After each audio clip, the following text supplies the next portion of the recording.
Konstitusi dasar negara kita mengatakan bahwa setiap warga negara, artinya setiap individu kita, artinya individu kita itu memiliki hak atas penghidupan yang layak, memiliki hak atas pekerjaan yang layak, memiliki hak atas upah yang layak. Namun kemudian dalam implementasinya, dalam kenyataannya, hak itu semakin jauh. Hak itu tidak pernah dipenuhi oleh negara, tidak pernah dipenuhi oleh pemerintah.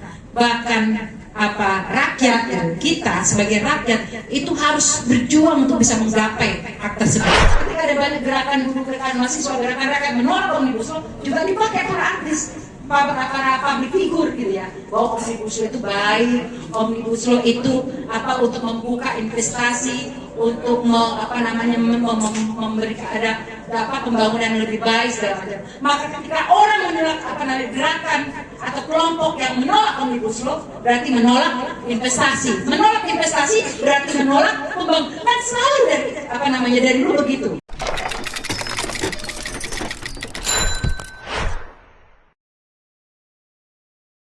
Assalamualaikum warahmatullahi wabarakatuh. Selamat sore. Salam sejahtera untuk kita semuanya. Pertama, saya sebenarnya bukan pembicara awal ya, bukan narasumber awal.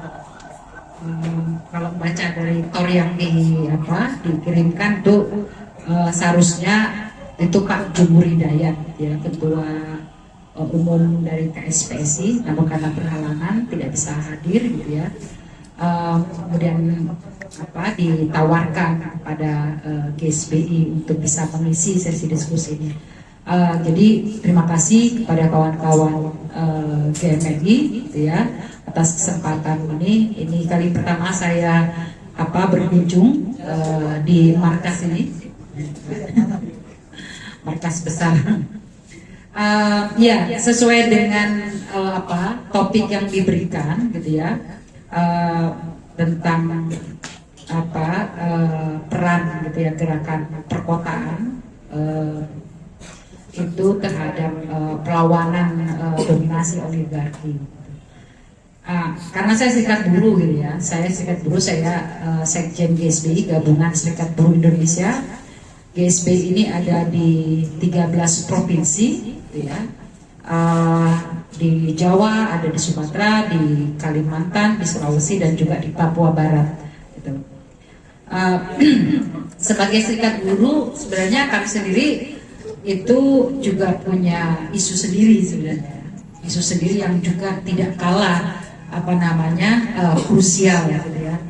Isu tentang kami terus melawan dari sejak rezim Orde Baru gitu, karena kebetulan GSBI ini berdiri dari diorganisasikan dari sejak 95, jadi dari masanya rezim Orde Baru kita terus melawan politik upah murah gitu ya, politik upah murah, di mana kalau kawan-kawan pemuda mahasiswa yang hadir di sini gitu, kalau mengamati ada setiap musiman gitu ya, setiap tahun itu isu-isu upah itu jadi seperti isu tahunan gitu ya, isu tahunan selalu ada gerakan buruh yang sangat masif untuk menuntut kenaikan upah. Itu satu.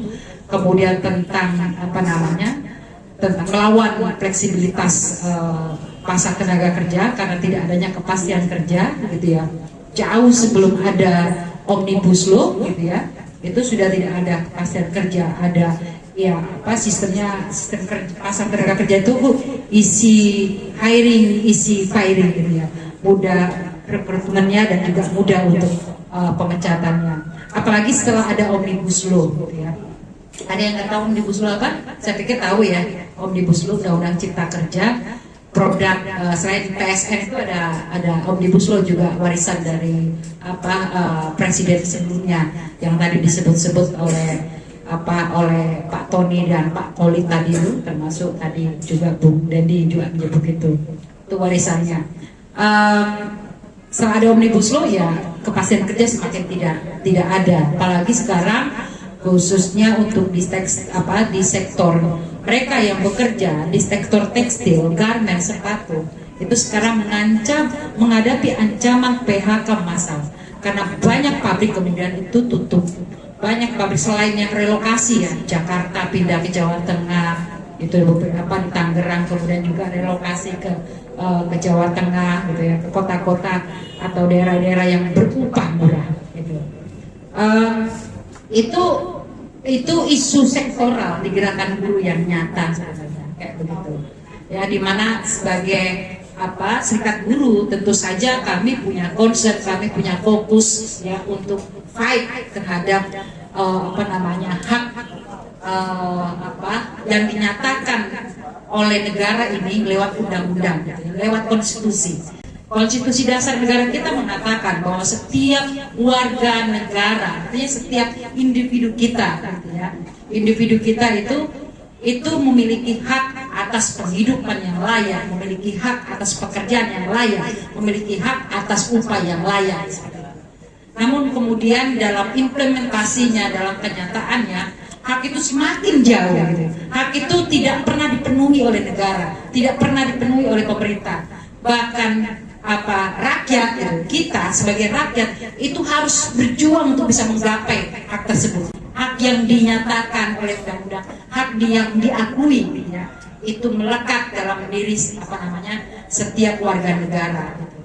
Nah, namun demikian meski kami sebagai gerakan buruh punya masalah, punya isu yang nggak pernah selesai gitu ya, yang terus aja sama dan semakin meningkat gitu ya, semakin tajam gitu ya. Kemiskinan yang dialami buruh juga semakin mendalam kayak begitu. Kami juga tidak menafikan bahwa ada isu-isu lain, ada kebijakan-kebijakan politik lain itu yang juga berkorelasi terhadap terhadap isu buruh, terhadap penghidupan buruh, terhadap kepentingan buruh. Nah, sesuai dengan topik dari diskusi ini ya, dengan soal PIK. Saya nggak akan bahas tentang soal PIK, soal aguan, soal pagar laut tadi sudah dibahas oleh Pak Tony, oleh Pak Kolit yang lebih lebih paham, lebih mumpuni tentang tersebut. Saya mau bilang begini, bahwa pada akhirnya terkait dengan soal PIK ini, beberapa desa tadi yang disebutkan ada 80 desa kalau tidak salah gitu ya. Ada beberapa desa seperti kayak Pakuwaji, kemudian ada Teluk Naga, Kosambi sampai itu di mana warga yang tinggal di sana adalah sebagian besar mereka adalah buruh gitu. Dan anggota GSBI tentu saja saya juga meyakini anggota dari sikat-sikat buruh yang lain gitu ya, itu juga tinggal di sana gitu. Saya mau bilang bahwa ada anggota GSBI itu juga banyak mereka yang tinggal di sekitaran tadi Pakuwaji, kemudian di Teluk Naga, Kosambi, Sepatan sampai yang mau ke sana gitu. Itu dan ya kami dulu punya perlawanan yang cukup panjang gitu ya, cukup panjang ketika ada dulu kurang lebih 3.500-an buruh warga dari desa-desa yang tadi saya sebutkan gitu ya. Mereka bekerja di satu pabrik di kota Tangerang. Terus karena kemiskinan ya, karena kemiskinan mereka tidak punya pendidikan yang formal gitu ya. Untuk masuk kerja mereka harus menggunakan ijazah orang lain. Terus kemudian itu diketahui oleh perusahaan gitu ya. Setelah bertahun-tahun, belasan tahun mereka bekerja, diketahui oleh perusahaan, mereka tidak bisa membuktikan keaslian dari ijazah yang mereka pakai waktu melamar kerja, mereka kena PHK. Ya, mereka kena PHK karena perusahaan pada waktu itu memberikan pilihan mengundurkan diri atau dilaporkan polisi karena itu pemalsuan dokumen negara kan, ijazah kan, jadi pemalsuan ijazah. Jadi mereka sudah bekerja belasan tahun, bahkan ada sampai puluhan tahun, dari masih anak-anak sampai kemudian menikah dan punya anak ya. Itu kita mengorganisasikan ya pada saat mereka dipakai mereka dipakai aja, biarlah saja gitu ya. Takut kalau misalnya dipidanakan, dilaporkan polisi. Jadi terima seadanya uang kompensasi yang diberikan oleh perusahaan gitu. Nah, tapi kita merasa bahwa ini tidak adil gitu ya. Ini tidak adil. Mereka yang sudah belasan tahun, puluhan tahun menyumbangkan dihisap tenaganya, dihisap waktunya oleh perusahaan gitu ya, sehingga perusahaan kemudian terus mendapatkan profit dan mengakumulasi profitnya, kemudian bisa ekspansi gitu kan, bisa terus berekspansi dan semakin besar dari yang cuma punya satu pabrik kemudian bisa punya dua anak cabang yang bisa dia bangun, itu kan dari keringat buruh gitu. Saya merasa bahwa PHK yang menggunakan ijazah palsu tadi gitu ya, isu dari ijazah palsu tadi itu tidak adil. Sehingga dulu kita organisasikan, dan ketika kita mengorganisasikan perlawanan itu tidak hanya buruh dan juga keluarganya gitu ya, tapi juga komunitas komunitas warga ya, komunitas warga di mana di desa-desa di mana buruh, di mana anggota GSB yang menjadi korban PHK sewenang-wenang, PHK yang tidak tersebut gitu. Karena warga gitu ya, karena tetangga, karena keluarga perlu diedukasi gitu ya. Mereka perlu diedukasi, mereka perlu diberikan pemahaman, mereka perlu dibangun kesadaran gitu, untuk tidak sekedar menyerah, untuk tidak sekedar menerima begitu saja, tapi melakukan perlawanan secara bersama-sama. Karena tidak mungkin berlawan itu, apalagi melawan kekuasaan modal gitu ya. Melawan kekuasaan modal itu dengan orang per orangan. Itu yang pengalaman yang pernah kami lakukan gitu. Nah, jadi bagaimana kemudian korelasi gerakan buruh di perkotaan terkait dengan isu PIK 2 atau terkait dengan perlawanan yang dilakukan Pak Hulit dengan teman-temannya gitu ya, bersama petani, sama nelayan gitu ya, dalam melawan melawan PSN PIK 2, melawan oligarki gitu.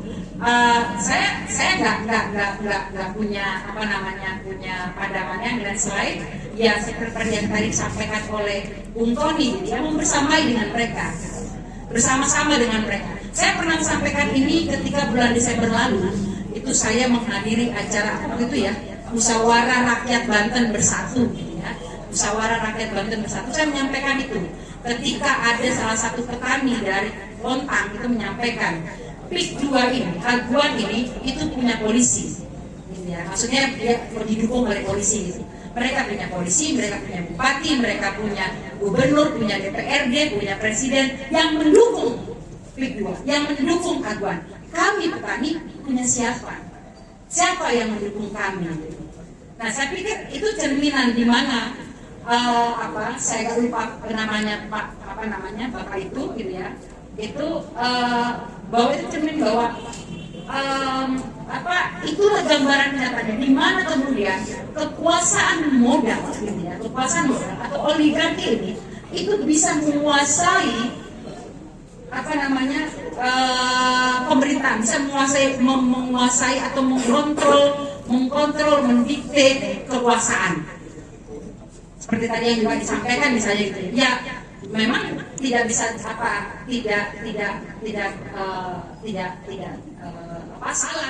kalau tadi Bung Deddy sebutkan misalnya gitu. Dulu di era Jokowi misalnya, kita kalau bilang Jokowi itu adalah boneka gitu ya. Boneka dari imperialis, boneka dari modal, boneka oligarki gitu ya, oligarki, boneka dari para tuan tanah, itu tidak terbantahkan seperti itu. Karena oligarki kemudian dia untuk bisa bisa memperbesar, mengekspansi bisnisnya gitu ya, modalnya tadi, dia kan perlu ada ada dukungan sistem untuk mengamankan kepentingannya gitu. Itulah yang dilakukan oleh Kaguan, itu yang dilakukan oleh oligarki gitu ya, oligarki. Nah, jadi apa yang kita lakukan ya, selain dengan ya membersamai, menyambut, saya sampaikan ke di Banten itu ya, ketika kawan-kawan petani, kawan-kawan nelayan di sini itu berencana melakukan aksi demonstrasi untuk menolak PSN PIK 2, membatalkan, mencabut PSN atas PIK 2 ke Jakarta, gerakan perkotaan, gerakan buruh, gerakan pemuda tentu saja harus menyambut itu. Dan saya nggak bilang bahwa itu sekedar solidaritas. Gerakan buruh ketika kita bicara tentang PIK 2 atau kita bicara yang umum misalnya, itu tentang perlawanan terhadap perampasan tanah. Ketika mahasiswa juga kemudian bicara terhadap perlawanan perampasan tanah yang terjadi di mana saja lah, tidak hanya di siapa namanya di Kabupaten Tangerang dan Serang saat ini lah misalnya gitu ya, yang viral saat ini, itu bukan atas nama solidaritas kawan-kawan, menurut saya, karena kita punya kepentingan untuk itu. Karena kalau kita bersolidaritas kan berarti sukarela, gitu. Kita boleh bergabung dengan mereka, kita boleh bergabung dengan mereka, kan gitu, ya kan? Kita boleh mendukung perjuangan mereka, boleh enggak? Kita boleh turut kemudian memperluas, memperhebat kampanye mereka terhadap perlawanan perlawanan yang mereka angkat, ya, gitu ya, yang mereka gaungkan, boleh tidak, kan gitu? Itu kan solidaritas, gitu. Tapi kalau saya bilang kita berkepentingan, gerakan buruh berkepentingan, gerakan mahasiswa berkepentingan begitu. Kenapa? Karena ketika kita tidak menjadikan isu mereka menjadi isu kita, ya, mereka akan sendiri. Gitu. Pemuda, mungkin juga ada mahasiswa di desa-desa yang akan tadi terancam tadi itu, atau buruh juga yang tinggal di desa-desa tadi yang disebutkan itu, mereka akan kehilangan tempat tinggal. Tadi sudah disebutkan tadi oleh Bung Tony juga, sudah tergusur dari satu desa yang hanya cuma tinggal tersisa 2 RT saja. Masa depan dari bangsa negara ini dari pemuda, kawan-kawan diwariskan tanggung jawab itu. Karena saya bilang itu bukan sekadar bersolidaritas ketika kita mau bersama dengan mereka, tapi menjadikan isu mereka, perlawanan mereka itu menjadi milik kita. Saya membayangkan ketika kita kemudian solidaritas dan dukungan kita setengah-setengah yang kita lakukan, itu kan yang sedang terjadi. Tadi Pak Koli juga disampaikan misalnya, dulu sebelum era digitalisasi, era medsos yang semakin maju saat ini misalnya gitu ya, ketika ada isu yang semakin tinggi gitu ya, ada perlawanan rakyat yang semakin hebat, itu kan kemudian dibikin chaos, dibentrokan gitu ya. Dibikin ada satu gerakan tandingan untuk kemudian memukul gerakan rakyat itu. Sekarang di era digitalisasi, di era medsos yang sekarang, yang dibuat apa?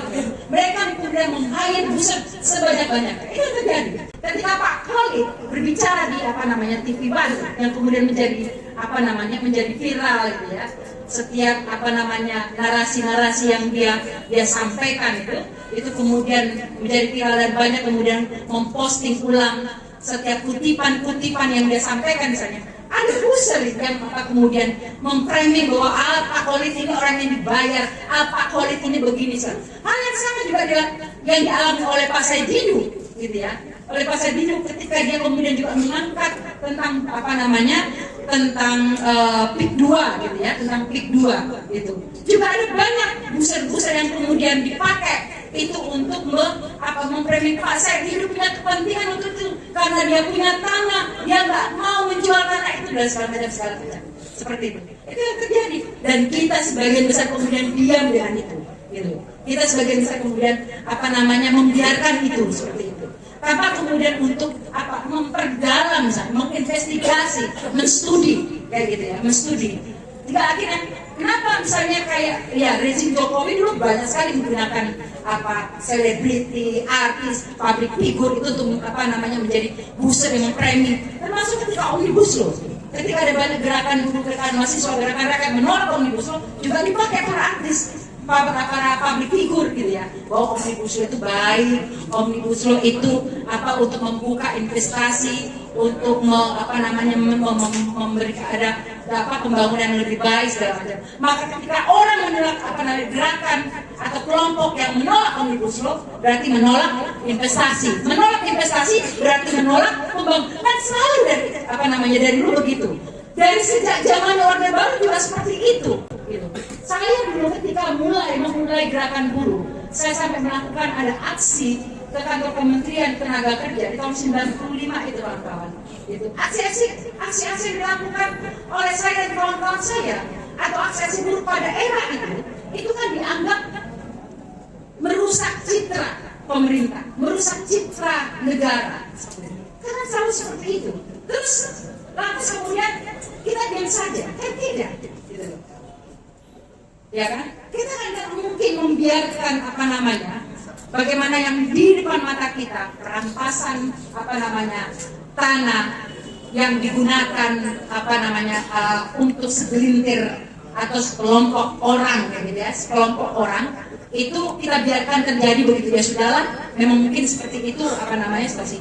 Saya nggak yakin, bahkan saya yakin kawan-kawan yang hadir di sini ada punya semangat itu, gitu ya, punya semangat itu. Bagaimana kemudian kawan-kawan juga ingin tahu apa kontribusi, apa peran yang bisa kita berikan. Hal yang sama juga yang kami lakukan. Ya. Saya tertarik kemudian ketika saya ditanya bersedia atau tidak gitu, untuk menjadi pembicara dan saya mau hadir juga untuk mengatakan begitu, gitu ya, bahwa gerakan bagaimana mendukung gerakan rakyat Banten, katakanlah seperti itu ya, dalam menolak PIK 2, terus juga mendengungkan menuntut pencabutan status PSN, benar ya? Ya, PSN gitu ya, atas PIK 2 atau mungkin juga mencabut PSN di tempat-tempat yang lain gitu, itu nggak bisa mereka sendiri. Kita harus memperluas gerakan kita. Ada proses yang memang harus kita kita lakukan. Kita nggak bisa jumping begitu saja.